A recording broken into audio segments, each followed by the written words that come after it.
रोजच्या जीवनामध्ये आपण खूप साऱ्या एक्झाम्पल्सला टॅकल करतो जे की कुठं ना कुठं तुमच्या मोशनला रिलेट करतात. बघा, गाडी रस्त्याने चालते याचा अर्थ काय होतं रे? हे कोणतं मोशन झालं? रेक्टिलिनियर मोशन झालं. नंतरून एक मुलाने एखाद्या बॉलला किक मारली तर काय होतंय? तो बॉल उडून उंचावरती उडून खाली आदळतो, त्याला मी काय म्हणतोय? Projectile motion. नंतरून मी प्लॅनेटरी मोशन पण सांगितलंय. ठीक आहे, प्लॅनेटरी मोशन म्हणजे काय? एक प्लॅनेटच्या अवतीभोवती बाकीचे जे प्लॅनेट्स आहेत ते फिरतायत, त्याला काय म्हणतो आपण? सर्क्युलर मोशन किंवा प्लॅनेटरी मोशन म्हणतो. बघा, टू आणि फ्रो मोशन. आता झोक्याचा आणि टू आणि फ्रो मोशनचा काय संबंध बरं सर? बघा, टू आणि फ्रो मोशन म्हणजे काय? पुढे जाणे, पाठीमागे येणे, पुढे जाणे, पाठीमागे येणे. एक मोशन रिपीट करणं, पण कसं? टू आणि फ्रो मोशन मध्ये. पेंड्युलमचं काम बघा, पेंड्युलम पण काय करतो? टू आणि फ्रो मोशन मध्ये रिपीट करतो. नंतर तुमची होडी आहे जी समुद्राच्या लाटांमध्ये काय करते रे? समुद्राच्या लाटांमध्ये काय करते? ती वरती जाते, खाली येते, वरती जाते, खाली येते. नंतर तुमचे जे पिस्टन आहे इंजिनचे ते पण कसे? जर तुम्ही प्रॉपरली बघाल माझ्या पाठीमागे, तर ते काय होतात? वरती खाली मूव्ह होत आहेत. म्हणजेच काय? ते ऑसिलेट होत आहे. बरोबर. मग आता या वर्ड वरून तुम्हाला आजचा टॉपिक कळाला असेल. आजच्या टॉपिकचं आपलं नाव आहे ऑसिलेशन. नमस्कार, माझं नाव प्रितेश, मी आहे तुमचा physics mentor from eSaarthi online platform. बर, ऑसिलेशन जो पार्ट आहे हा आपण 2-4 पार्ट मध्ये शिकणार आहे. ठीक आहे, एक जो चॅप्टर आहे ऑसिलेशन जो तुम्हाला क्लास 11th मध्ये आहे, ठीक आहे, त्याचा फक्त आपण इंट्रो बघणार आहे की ऑसिलेशन सर काय असतं. म्हणजे जर मला ऑसिलेशन शिकायचं असेल तर मला थोडा त्याचा बेस समजून सांगा, म्हणून आजचं हा लेक्चर आहे आपलं आणि ते आहे तुमचं पार्ट 1. ठीक आहे, चलो. ऑसिलेशन काय असतं? इनडायरेक्टली कुठं ना कुठं तुमच्या मोशनशी रिलेटेड असतं. कसं असतं? कुठं ना कुठं तुमच्या मोशनशी रिलेटेड असतं. मग मोशन म्हणजे काय सर? मोशन म्हणजे काय? एक असा फेनोमेना की जिकडे तुमची ऑब्जेक्ट काय करतंय? त्याची पोझिशन चेंज करतंय इथून इथं. कसं? सर्टन टाइम पिरियड नंतरून. कसं? सर्टन टाइम पिरियड नंतरून. त्याला मी काय म्हणतोय रे? त्यालाच मी काय म्हणतोय? मोशन म्हणतोय. बर सर, मग आता जर मोशन जर बघायचे असेल तर मोशन किती टाइपचे आहे? एक आहे लिनियर मोशन, दुसरा आहे सर्क्युलर मोशन आणि तिसरा आहे तुमचं पिरियडिक मोशन. बरोबर. ठीक आहे, चला आता याला वन बाय वन आपण काय करू? एकदा त्याच्यावरती आपण नजर टाकू. लिनियर मोशन मध्ये काय असतं बघा? लिनियर मोशन म्हणजे काय? ज्या वेळेस तुमचा पार्टिकल मूव्ह करतो from one point to another, कसं? इधर इन स्ट्रेट लाईन किंवा कसं? कर्व पाथ मध्ये. स्ट्रेट लाईन किंवा कर्व पाथ मध्ये, त्याला मी काय म्हणतोय रे? Linear motion. आता लिनियर मोशनचे पण 2 टाईप आहेत मुलांनो, रेक्टिलिनियर मोशन आणि कर्व्हिलिनियर मोशन. रेक्टिलिनियर मोशन म्हणजे काय? ज्यावेळेस तुमची गाडी एकदम स्ट्रेट सुसाट चालते त्याला मी काय म्हणतोय? Rectilinear motion. पण वळणावरती जर ती कर्व मारला त्या गाडीने, वळणावरती आपण म्हणतो वळण आलं, ज्यावेळेस गाडी टर्न घेते त्याला मी काय म्हणतोय? कर्व्हिलिनियर मोशन म्हणतोय. ठीक आहे, त्याला मी काय म्हणतोय? कर्व्हिलिनियर मोशन म्हणतोय. मग हे काही एक्झाम्पल्स आहे. तुमची ट्रेन आहे, फुटबॉल आहे, है ना? तुमच्या गाडीचं जे मोशन आहे त्यालाच मी काय? तेच समजून सांगितलं. त्यालाच आपण काय म्हणतोय रे?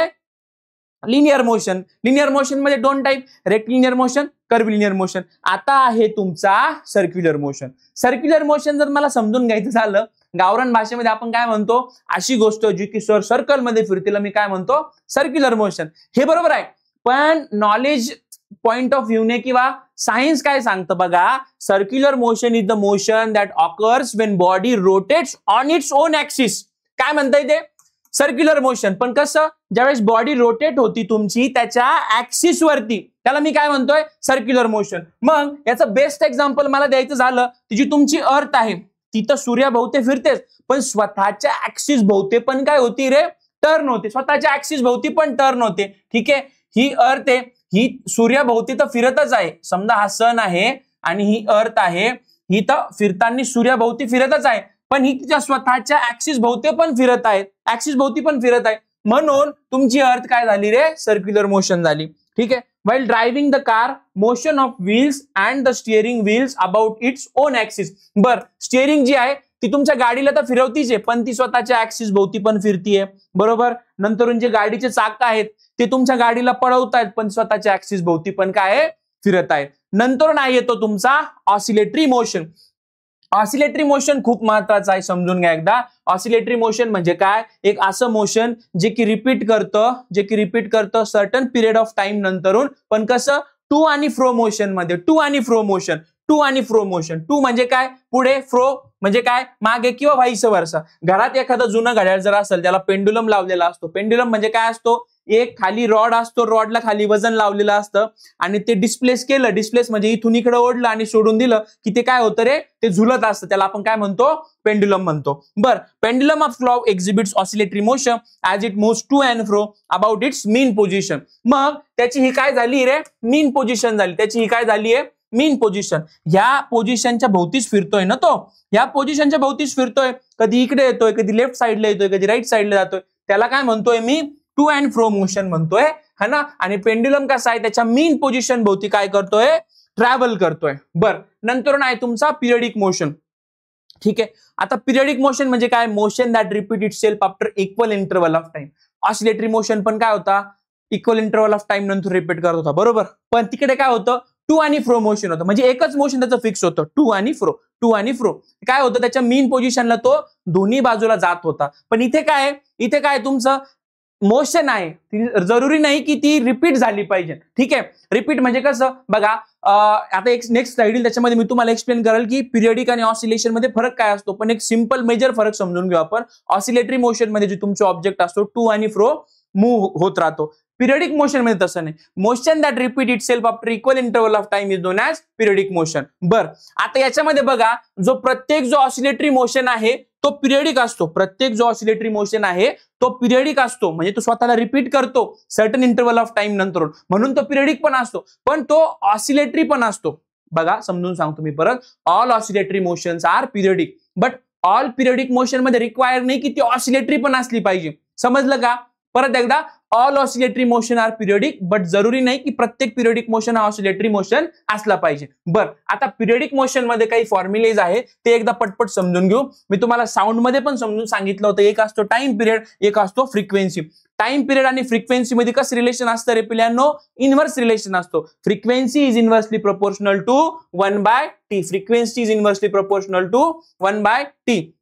आता टाइम पिरियड म्हणजे काय असतो की time taken by the motion to repeat itself. म्हणजे एक मोशन कंप्लीट करायला किती टाइम घेतं त्याला मी काय म्हणतो, टाइम पिरियड म्हणतो. आणि एका सेकंदात किती तुमचे जे रिपिटेशन आहे ते परफॉर्म झाले, defined as number of times the motion is repeated in 1 second. त्याला मी काय म्हणतोय, फ्रिक्वेन्सी म्हणतोय. फ्रिक्वेन्सी आणि टाइम मध्ये काय असतो, इनव्हर्स रिलेशन असतो. टाइमचा जो SI युनिट आहे तो आहे तुमचा सेकंड, तो आहे तुमचा सेकंड्स, त्याला मी S ने डिनोट करतो. आणि तुमचा जो फ्रिक्वेन्सीचा युनिट आहे तो आहे तुमचा हर्ट्स, तो आहे तुमचा हर्ट्स. जो फॉर्म्युला आहे फ्रिक्वेन्सीचा तो आहे तुमचा नंबर ऑफ ऑसिलेशन. म्हणजे एका सेकंदामध्ये किती तुमचे ऑसिलेशन परफॉर्म झाले त्याला मी काय म्हणतोय रे, फ्रिक्वेन्सी म्हणतो. त्याला मी काय म्हणतोय, फ्रिक्वेन्सी म्हणतोय. ठीक आहे, इथपर्यंत सगळ्यांना क्लिअर झालंय का, इथपर्यंत सगळ्यांना क्लिअर झालंय का. चलो आगे बढ़ते. बर, आता हा एक पार्ट आहे, छोटा पार्ट आहे, जो की 11वीत गेल्यानंतर खूप मोठा वाटतो. पण आपलं काम काय, आपण कुठे आहे, आपण आहे फाउंडेशन मध्ये. आपल्याला काय फक्त एक बेस तयार करायचा आहे की डायरेक्ट तुम्हाला त्या पाण्यात लोटलं की तुम्हाला असं नाही वाटलं पाहिजे की यार पाणी जरा जास्त खोल वाटतंय, म्हणून तुम्हाला एक अंदाजा द्यावा म्हणून हा ग्राफिकल रिप्रेझेंटेशन जो वाला जो पार्ट आहे तो मी तुम्हाला समजून सांगतोय. बघा, हे काही केसेस आहेत, ह्या केसेसला आपण ग्राफ मध्ये प्लॉट केले. काय केले, ग्राफ मध्ये प्लॉट केले. बघा, हा जो किडा आहे, ठीक आहे, हा जो किडा आहे हा काय वरती गेलाय, खाली पडलाय, परत वरती जातोय, परत खाली पडतोय. मग इकडे जर मला ट्रॅक करायचा असेल एक्स वर्सेस वाय ऍक्सिस वरती, तो किडा कसा आहे, वरती जातोय, खाली येतोय, वरती जातोय, खाली येतोय, वरती जातोय, खाली येतोय. बरं, आणि हे डिस्प्लेसमेंट वर्सेस टाइम वाला ग्राफ आहे. म्हणजे त्या टाइम पिरियड मध्ये तो किती स्वतःला डिस्प्लेस करतोय किंवा किती वेगवेगळ्या पोझिशन वरती जातोय हे या ग्राफ मधून आपल्याला कळतं. सेम हा एक मुलगा आहे, हा वरती चढतोय, खाली उतरतोय, बरोबर. हा एक मुलगा आहे, हा वरती चढतोय, खाली उतरतोय, वरती चढतोय, खाली उतरतोय. परत बॉल आहे, बॉल आदळतोय खाली, परत बाउन्स होतोय, परत आदळतोय, परत बाउन्स होतोय. तर हे आहे तुमचं ग्राफिकल रिप्रेझेंटेशन. याला थोडंसं समजून घ्या, ठीक आहे. म्हणजे ज्या वेळेस आपण पुढे याला शिकू त्यावेळेस फक्त कुणाला असं नाही वाटलं पाहिजे की सर हा जो ग्राफ आहे हा कसा आला, ठीक आहे, याच्यावरती काय शिकलो आपण, याच्यातून आउटपुट काय काढला. कुठल्या तरी मोशनला आपल्याला जर ट्रॅक करायचं असेल टाइम वर्सेस डिस्प्लेसमेंट मध्ये, तर ती गोष्ट आपण कशी ट्रॅक करणार ते इथून आपल्याला एक छोटासा त्याचा एक व्ह्यू कळाला. ठीक आहे, चलो आता आपल्याला पिरियडिक वर्सेस ऑसिलेटरी मोशन जे डिफरन्स आहे तो एकदा तुम्हाला मी समजून सांगतो. बघा, पिरियडिक मोशन कसा आहे, रिपीट करतो फिक्स्ड इंटरव्हल नंतर. ऑसिलेटरी मोशन मध्ये काय असतो, रिपीट करतो सर, तो रिपीट करतो पण त्याच्यामध्ये काय असते, टू आणि फ्रो मोशन असते. कशी असती, टू आणि फ्रो मोशन. नंतर काय, repeats after equal interval of time, repeats पण बोथ कसे आहे, बोथ साइडला काय करतो, तो आपल्या स्वतःला व्हायब्रेट करतो. ठीक आहे. बरं, आता याचं एक्झाम्पल जर द्यायचं झालं तर बघा, गिटारची सपोज फॉर एक्झाम्पल ही स्ट्रिंग आहे, बरोबर, गिटारची तार आहे. बरं, हिला जर मी प्लग केलं, हिला झटका दिला, ती काय, ती थोडी व्हायब्रेट होऊन वरती पण जाती आणि व्हायब्रेट होऊन खाली पण येते. म्हणजे वरती पण जाती, खाली पण येते, वरती पण जाती, खाली पण येते, वरती पण जाती, खाली पण जाती. याचं मोशन, याचा जो मोशन आहे तो कसा मी ग्राफ मध्ये ट्रॅक केला याला. बरं, म्हणजेच काय, त्याच्या मेन पोझिशन पासून तो जो आहे व्हायब्रेशन वरती पण जातोय, खाली पण येतोय. मग आता ऑसिलेशन आणि व्हायब्रेशन आपण इंटरचेंजेबली वापरू शकतो. जर छोटा इफेक्ट असेल तिथं आपण काय वापरतोय, ऑसिलेशन वापरतोय, आणि खूप मोठा इफेक्ट जर दाखवायचा असेल मला तिथं आपण काय वापरतो, व्हायब्रेशन वापरतो. अर्थ आणि सन कसे तुमचे एक्झाम्पल आहेत तुमच्या पिरियडिक मोशनचे. पेंड्युलम आणि झोका कसा आहे तुमचा, याचे एक्झाम्पल आहे कशाचे, ऑसिलेटरी मोशनचे. कशाचे एक्झाम्पल आहे तुमच्या, ऑसिलेटरी मोशनचे. आणि बाकी हे लाईक मी जे सांगितलं, सगळे ऑसिलेटरी मोशन हे पिरियडिक असू शकतात, पण रिक्वायर्ड नाही प्रत्येक पिरियडिक मोशन हा तुमचा ऑसिलेटरी असेलच. ठीक आहे. आता याच्यात जे मी हे स्टेटमेंट वापरले 2-3 वेळेस, त्याचाच फक्त पुढे एक ओव्हरव्ह्यू दिलाय. जो पेंड्युलम आहे तो पेंड्युलम कसा आहे तुमचा, ऑसिलेटरी पण आहे, पिरियडिक पण आहे, कारण की तो स्वतःला रिपीट पण करतोय सर्टन इंटरव्हल ऑफ टाइम नंतरून, आणि काय होतंय, टू आणि फ्रो मोशन पण आहे. बरोबर. अर्थ आणि सन, आता अर्थ आणि सन काय झटका देतो का, असं पुढे मागे रोटेट होतात का, नाही, म्हणून ते कसे आहेत, फक्त पिरियडिक आहेत. बरं, नंतर गिटारची स्ट्रिंग जी सांगितली, ऑसिलेटरी पण आहे, पिरियडिक पण आहे. नंतर तुमचा जो झोका आहे तो पुढे पण जातोय, मागं पण येतोय, प्लस सर्टन इंटरव्हल नंतर रिपीट करतोय त्या मोशनला, म्हणून काय झाली, ऑसिलेटरी पण झाली आणि पिरियडिक पण झाली. बरं, ह्युमन हार्टबीट आहे, पिरियडिक आहे. बरं, तुम्ही म्हणाल की ह्युमन हार्ट आहे, जे त्याचा जो डायफ्राम असतो किंवा जे हार्टची जी स्किन असते, तुम्ही बघितलं असेल, बीट, हार्टबीट जे असतं, धक धक धक असा आवाज येतो. बरोबर. मग सर, मग ऑसिलेटरी का नाही, अरे पण ऑसिलेशन मध्ये काय आहे, तो जो ऍक्च्युअल जो ऑब्जेक्ट आहे तो मूव्ह होतो. मग तुमचं हृदय, तुमचं हार्ट मूव्ह होतं का रे पुढे मागे, नाही, म्हणून त्याला आपण कशात ठेवलंय, पिरियडिक मोशन मध्ये. स्पीकरचा जो डायफ्राम असतो, जुने जे आपण गणपतीत किंवा घरामध्ये जे जुने डब्बे असायचे स्पीकरचे, त्याच्या आतमधले स्पीकर जर तुम्ही बघितले असेल तर त्या स्पीकरवरती कसा असतो, एक पडदा असतो. बरोबर. स्पीकरचं गाणं वाजलं की तो पडदा कसा पुढे मागे व्हायब्रेट होतो. जर बघितला असेल बारकाईने तुम्हाला लक्षात येईल. म्हणून स्पीकर जो कशात ठेवलाय आपण, तो ठेवलाय आपण ऑसिलेटरी आणि पिरियडिक मोशन मध्ये. बर सर, सगळं झाल्यानंतर आपण काय बघणार आहे, आता एक रिकॅप घेऊ की आपण आतापर्यंत काय बघितलं.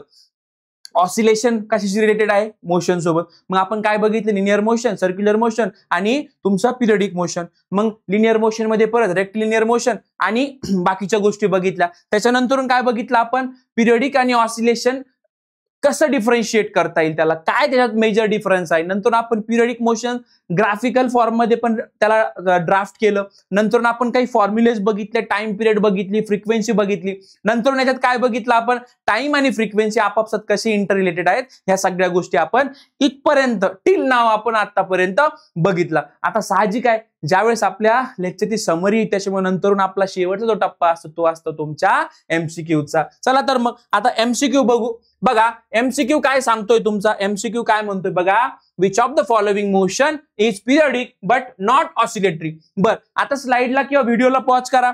बघा, pendulum of a clock, swing in a park, अर्थ रिव्हॉल्विंग अराउंड द सन आणि vibrating tuning fork. Vibrating tuning fork, जर मला याला जर थोडंसं इलिमिनेट करायचं झालं सर ऑप्शन्सला, तर पहिलं ऑप्शन काय, pendulum of a clock, which of the following motion is periodic motion but not oscillatory.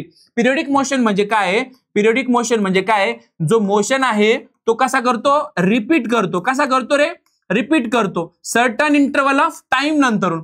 पण जो तुमचा ऑसिलेटरी मोशन आहे, जो तुमचा ऑसिलेटरी मोशन आहे, त्याचं काय मिनिंग आहे, जो रिपीट करतो स्वतःला सर्टन इंटरव्हल ऑफ टाइम नंतरून, प्लस टू आणि फ्रो पण मूव्ह होतो, टू आणि फ्रो पण मूव्ह होतो. आता याच्यात ऑप्शन ट्रॅक करा.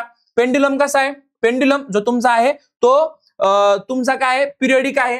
ठीक आहे, बट नॉट ऑसिलेटरी. मग मला कोणता शोधायचा आहे, पिरियडिक शोधायचा आहे. तुमचा पेंड्युलम कसा आहे, पिरियडिक पण आहे, ऑसिलेटरी पण आहे. मग हा असेल का तुमचा आन्सर, नाही. स्विंग इन अ पार्क, तो कसा आहे, ऑसिलेटरी आपल्याला शोधायचा नाहीये, पिरियडिक शोधायचा आहे. तुमचा जो स्विंग इन पार्क तो पण गेला.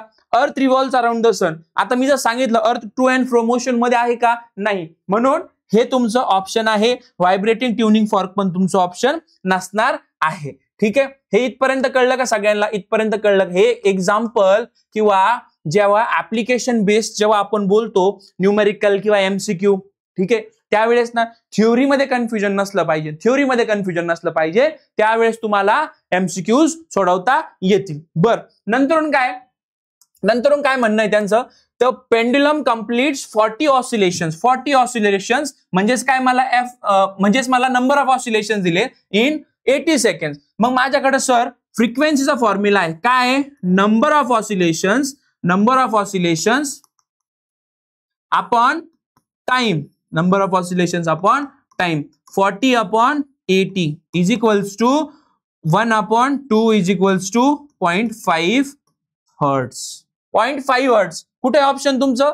0.5 हर्ट्स. ठीक आहे, हा झाला तुमचा न्यूमेरिकल. आता हे थोडेसे इझी आहेत. इझी का बरं? जसं मी सांगितलं, आपल्याला सध्याला फक्त काय बघायचंय? ह्या सगळ्या गोष्टी कशा रिलेटेड आहेत, कशा आपल्याला ह्या आपल्या ऍप्लिकेशन मध्ये किंवा जसं आपण पुढे जाऊ त्यावेळेस कशा आपल्याला उपयोग लाईक ऍप्लिकेशन मध्ये येतील, ते आपल्याला फक्त इथून समजून घ्यायचंय. बर, नंतरून बघा पुढचा आहे which statement is true for oscillatory motion. बघा कोणतं असं स्टेटमेंट आहे जे की ट्रू आहे ऑसिलेटरी मोशन साठी. आता ऑसिलेटरी मोशन म्हणजे काय? टू आणि fro motion. It is never periodic. मी काय सांगितलं होतं बघा, जे सगळे ऑसिलेटरी मोशन आहेत ते सगळे कसे आहेत? पिरियडिक मोशन आहे. मग हे जे सांगतं इट इज नेव्हर पिरियडिक, पण नाही ना, ते तर आहे. मग हे तुमचं ऑप्शन कटलं. Which statement is true for oscillatory motion? It is always periodic. It repeats but not about a mean position. नाही, पेंड्युलम कसा आहे? जो तुमचा ऑसिलेटरी मोशन आहे पण तो कसा? आपल्या मीन ऍक्सिस भोवती फिरतो. आणि याच्यामध्ये काय? It has no restoring force. का बरं? सपोज मी पेंड्युलम घेतला, मागं ओढला, तो काय मागच थांबतो का रे? परत आपल्या इनिशियल पोझिशनला येतो ना. मग तिथं काय? कोणता तरी एक फोर्स काम करतो जो त्याला मागं त्याच्या इनिशियल पोझिशनला आणतो. तो कोणता आहे? तुमचा रिस्टोरिंग फोर्स. मग तुमचा एकच ऑप्शन उरतं, ते कोणतं आहे? ते आहे तुमचं ऑप्शन नंबर बी. त्यालाच काय म्हणतोय मी? It is always periodic. नंतरून the motion of piston in car engine is best describe as. बघा स्टार्टिंगच्या स्लाइड आठवा, जे पिस्टन होते कशात दाखवले होते मी? टू आणि फ्रो मोशन मध्ये. ते कशात जातात? तुमच्या ऑसिलेटरी आणि पिरियडिक मोशन मध्ये. ठीक आहे, which of the following graphs correctly represent the oscillatory motion. ठीक आहे, आता ऑसिलेटरी मोशनचा ग्राफ तर मी तुम्हाला दाखवला. कसा? बघा एक स्ट्रिंगचं एक्झाम्पल सांगितलं होतं मी. स्ट्रिंगचं एक्झाम्पल सांगितलं होतं आपल्या गिटारच्या स्ट्रिंगचं. काय एक्झाम्पल होतं ते? जी ही स्ट्रिंग आहे, ज्यावेळेस मी प्लग करल, ज्यावेळेस मी थोडा झटका देईल, त्यावेळेस ती काय वरती पण जाते म्हणजे व्हायब्रेट होते, खाली पण व्हायब्रेट होते. म्हणजे वरती पण जाते, खाली पण येते, वरती पण जाते, खाली पण येते, वरती पण जाते, खाली पण येते, वरती पण जाते, खाली पण येते. हा जो फॉर्म आहे ग्राफचा, यालाच काय म्हणतो आपण? Sinusoidal wave. म्हणजेच काय? Sine wave. आता ही साइन वेव्ह काय असते सगळ्या गोष्टी आपण शिकू. पण ज्या वेळेस तुमच्या ग्राफचा फॉर्म असा येईल, एस म्हणजे थोडा सर्क्युलर असा येईल, ह्या वेव्हला काय म्हणतो आपण? साइन वेव्ह म्हणतो. किंवा दुसरं काय? Sinusoidal wave. ठीक आहे, म्हणून तुमचं ऑप्शन काय आलं रे लास्टला? तुमचं ऑप्शन आलं sine wave like curve repeating after equal interval of time. तर आता मला सांगा, ऑसिलेशनचा हा जो पार्ट 1 आहे, ज्याच्यामध्ये आपण बेसिक पासून सुरुवात केली, मी तुम्हाला ग्राफ सांगितले. अगेन मी हे सांगतोय, हा सगळा इंट्रोचा पार्ट आहे. ठीक आहे, जे मी सांगतोय की फाउंडेशन बॅच आहे आपली. फाउंडेशन मध्ये आपण काय करतो रे? मुलांना असं तयार करतो की ज्यावेळेस तुम्ही 11वी 12वीची ऍक्च्युअल पाण्यामध्ये जाल नीट आणि JEE साठी, त्यावेळेस मुलगा आम्ही असा तयार करून पाठवतो की ज्यावेळेस तो तिथं जाईल त्यावेळेस त्याला असं वाटायला नको की मास्तरने आम्हाला 8वी 9वी 10वी मध्ये काहीच नाही शिकवलं. बरोबर आहे की नाही? या सगळ्या गोष्टी आपण आज ऑसिलेशन मध्ये शिकलो. ऑसिलेशन मध्ये आपण थ्योरी बघितली, थोडा ऍप्लिकेशन बेस्ड पार्ट बघितला, आणि नंतर आपण बघितला MCQ वाला पार्ट. ठीक आहे, बघा आता या सगळ्या गोष्टी आपण ज्यावेळेस शिकवतो त्यावेळेस एक वेळेस तुमचा जो मोशन आहे किंवा जो फ्लो आहे अभ्यासाचा, तो समहाऊ कधी कधी कमी होतो, जास्त होतो. पण त्याला काय मोटिवेटेड ठेवा, किंवा कारण की जे मोटिवेशन आहे ते तुम्हाला मरेपर्यंत कामाला येणार आहे. जी पण गोष्ट तुम्ही तुमच्या स्वप्नामध्ये बघताय, जी पण गोष्ट तुम्ही स्वप्नामध्ये म्हणजे काय म्हणतो आपण ड्रीम मध्ये बघितली, ती गोष्ट तुम्हाला अचीव्ह करायची असेल तर तुम्हाला ही गोष्ट खूप महत्वाची आहे, जी लक्षात ठेवली पाहिजे. ते असतं एक मोटिवेशन, जे कधीच डाऊन नाही झालं पाहिजे. ठीक आहे. बघा, मोटिवेशनच्या गोष्टी किंवा टीचिंगच्या गोष्टी किंवा आम्ही तुम्हाला शिकवतोय, तुम्ही आमच्याकडून शिकता, ह्या गोष्टी लास्ट पर्यंत चालणारच आहे, बरोबर. पण एक मात्र गोष्ट आहे, ती आहे चॅनलला शेअर करा, सबस्क्राईब करा. ठीक आहे, की जर तुम्ही लाईक नाही जरी केलं तरी चालतंय, पण त्याला शेअर आणि सबस्क्राईब करा, जेणेकरून ज्या अपकमिंग ज्या व्हिडिओज आहेत त्या तुम्हाला तिथून कळून जातील. ठीक आहे, आता थांबूया आपण इथं. नेक्स्ट जो पार्ट असणार आहे तो पण असणार आहे तुमचा ऑसिलेशनचा. ठीक आहे, तुमची रजा घेतो. या लेक्चरमध्ये जर तुम्हाला काही जरी असा टॉपिक असेल जो तुम्हाला समजला नाही, तर कमेंट बॉक्समध्ये नक्की त्याला टाईप करा, त्याचा रिप्लाय देण्याचा आम्ही अवश्य प्रयत्न करू. थांबतो आतापर्यंत, रजा घेतो. Take care, tata, bye bye.